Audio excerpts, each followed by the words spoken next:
Hello, memory keepers and future subscribers. And just like that, it's another episode. Today, there is no special guest kasi hindi na po uso ang collaborations unlike in 2018. Yes, I'm a little bitter kasi mas maganda nung tayo na may collaborations. Today, we have the constant teddysage collaborator. We have Saturdays with Rhea. Hi, Rhea. How are you doing? Hi, Tito Paolo. Welcome back to another Saturday with you. I'm just kidding.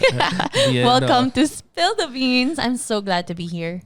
This isn't Saturdays with Rhea. This is a podcast. We have a podcast, an audio file. This is Spill the Beans. Yes. So it's a little bit hard to distinguish because, I always do the Saturdays with Rhea, but this is fun. So, kamusta naman si Saturdays with Rhea? Saturday pa din. Day off na. Day off na. So, ang Saturdays with Rhea, it's still there. It's still on Saturdays. But lately, Rhea has been very busy. So, medyo nag-hiatus din siya. Pero andyan na, it's also back. Kakakain lang niya sa Modern Shang. So, on going back to what we were discussing a while ago, there's not a lot of collaborations lately. But we are trying our best to continue with the content. And I remember as we posted the last podcast episode on Wednesday, just telling everyone that we're back, a few friends of mine asked, ano ba talaga ang podcast? Because so many people are doing it right now. So, Tito Paolo, what's a podcast ba? So basically, a podcast is, dali lang ha, check ko lang wala. Yan. Pati budget sa sound effects wala. Wala na talaga. Budget sa sound effects, wala. Budget ako na po bahala dyan. Ako na lang. Kasi dadagdag pa sa bayad mo. So isa pa. Oo. Ayan, chine-check ko na ngayon sa Google, ano ba ang Google? Ano ba ang podcast? Yan. Tagalog na kasi si Google ngayon. I'm checking it right now just to let everyone know. Wala po kaming computer. We're just on the phone. So from stock knowledge na lang, no? From what I know back in 2019 as we were running Spill the Beans podcast, a podcast is technically an audio file of high quality that's just available online, right? So right now, because we see a lot of content creators who are doing it unconventionally, I guess. Right? So they do it in the living room, they do it in the bathroom, they do it in the bedroom, meron pa nga sa basketball court. In the car. and in the car. As long as they can record their voice and that's it. Minsan walang microphone, minsan sa phone lang. Right? Well, there's nothing wrong with that. Start with what you have. Yun nga, it's the advice that's given to all content creators. Start with what you have, and kami naman, what we're trying to espouse is the professionalism, or we're trying to professionalize the podcasting industry. So technically, that's what a podcast is. And the other question was, Rhea, ano ba yung Tito versus Millennial? Bali, yun po yung Parang mag-aaway po tayo. Mag-aaway po tayo. Versus Versus. Para ako nag-i-interview ng gamer dito sa may basketball court sa may kanto ng ano. Parang Street Fighter lang.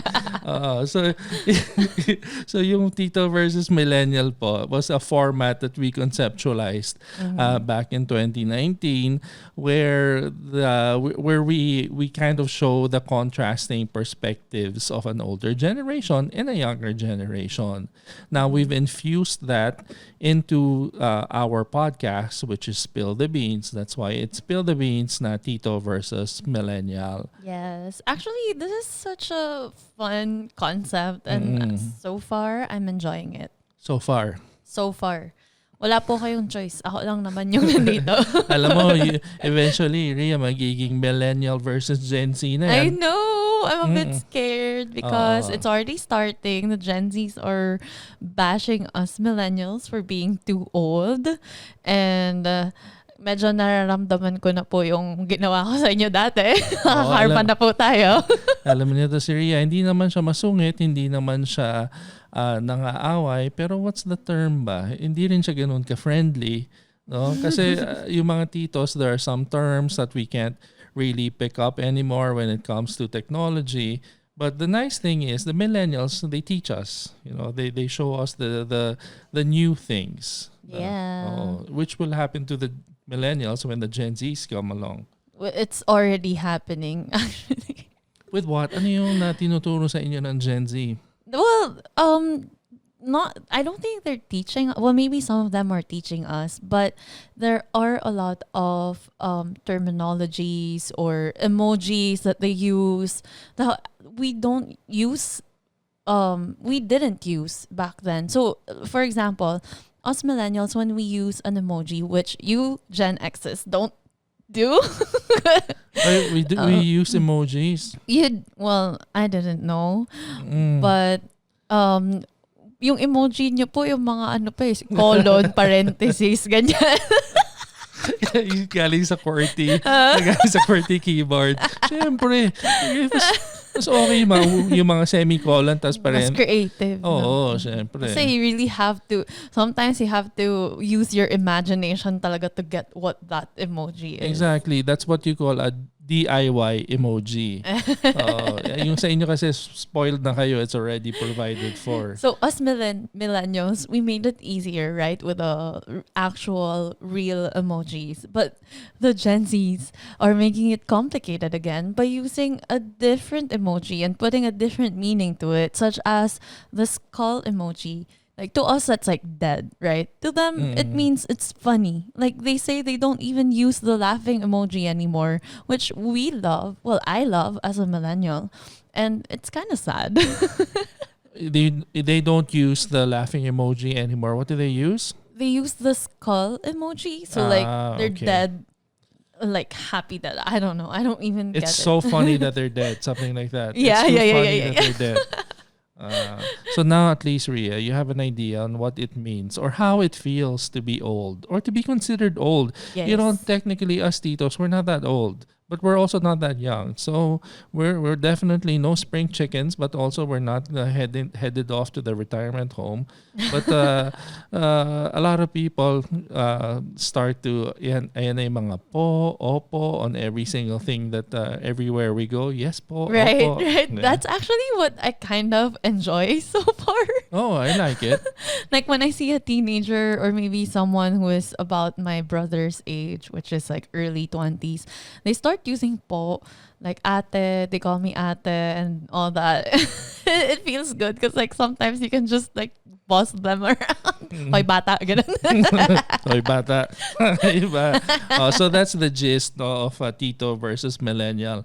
Our main purpose back then was to present the contrasting perspectives of an older generation and a younger generation. So yun yung theme namin for Spill the Beans 2023.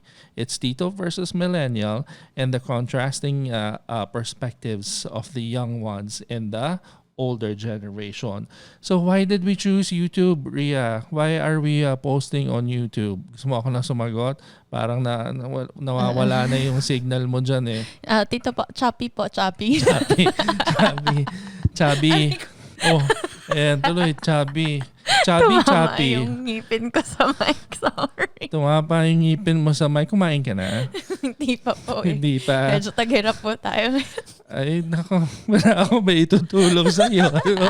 Hanggang tanong na lang ako kung kumain ka na. Tapos yun lang. Tito Paolo, di mo naman sinabi magpapa-pop quiz ka pala. Oo. That's naka-review ako. Ay, ganun talaga. Sa school, parati tayo may pop quiz. So the reason why we're okay, busog ka na? Opo, okay na po. Sige. So the reason why sa YouTube tayo nagpa-publish, sa YouTube tayo nagpo-post kasi as simple as dyan tayo nag-umpisa. No, 2015 pa tayo. For those who don't know, we've been around for some time. 2 years na lang, 10 years na kami sa YouTube. So sana naman mag-subscribe kayo, no? So we're posting on YouTube because this is where we built our subscribers, our community. Diyan kami nag-umpisa. A lot of people are telling us to shift to TikTok. But we kind of like the long form content, and TikTok for a Tito is kind of hard to grasp, no? And I tried dancing, kaya lang my spine isn't that flexible Pakita anymore. naman, Tito Paolo. Proof or it never happened. Wala. This is an audio file. So, as I'm showing everyone right now, I'm dancing. Hindi niyo makita pero I can still bust a move. But unfortunately, ayoko na talaga mag-TikTok. So, our Spill the Beans, the theme that we have nga is, yun lang, just to explain, it's Tito versus Millennial. And that's what this episode is about, just explaining the theme and on what you guys can expect on the next few episodes. So basically, I'll just be the old person where the young person is contradicting everything I say. But mali po, Tito. Not so young. Wow, contradicting na agad. Not so young. Not so young. Oh, nga, sabi ko naman not so young. I'm neither a spring chicken nor a No. geriatric.